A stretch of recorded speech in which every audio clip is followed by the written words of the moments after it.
जिनको चिढ़ हो अपने घर में बैठे रहे, हम चिढ़ते नहीं, हम सबको गले से लगाएंगे, सबको ऊपर उठाएंगे। यदि हमारे भगवान राम ने माता शबरी का जूठा फल खाया, जूठा बैल खाया, यदि हमारे भगवान कृष्ण ने विदुर के यहां जाकर बथुआ के साथ खाया, तो हम भी ये धारणा को उन्मूलित करेंगे। प्रत्येक हिंदू के यहां हमें जाना है, सबको गले लगाना है। और एक बात और, मैंने कई बार कहा है, भूल कर भी किसी को न छेड़ेंगे हम पहले छेड़ेंगे, और छेड़ने पर किसी को न छोड़ेंगे और नहीं। अब हमारे को उसको क्षमा शब्द नहीं रहा, हमें अब क्षमा कोई नहीं सिखाए। हम बार बार कह रहे हैं, हमारे यहाँ जातियां थी और जातिवाद नहीं था, वर्ण थे और वर्णाहंकार नहीं था। कोई अपवित्र नहीं है। शूद्र अपवित्र कैसे हो गया? यदि जमींदार भी अपवित्र नहीं तो शूद्र क्यों पवित्र हो जाएगा? शूद्र का है परमात्मा निश्चय द्रव के शूद्र है, जिस पर परमात्मा निश्चित रूप से द्रवित हो जाते हैं उसे शूद्र कहते हैं।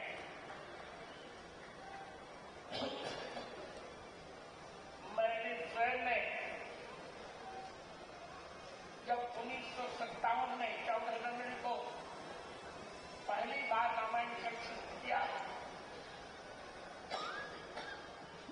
तो अपने यहाँ हल चलाने वाले एक हरिजन बंधु को मैंने पूरी रामायण 6 महीने में सुनाई। मैं उन्हें काका कहता था। वो मुझे गोद में लेकर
शूद्रों को हमारे यहाँ पापियों ने नहीं कहा गया। जो भी कर्मतः पाप करते हैं वे भगवान के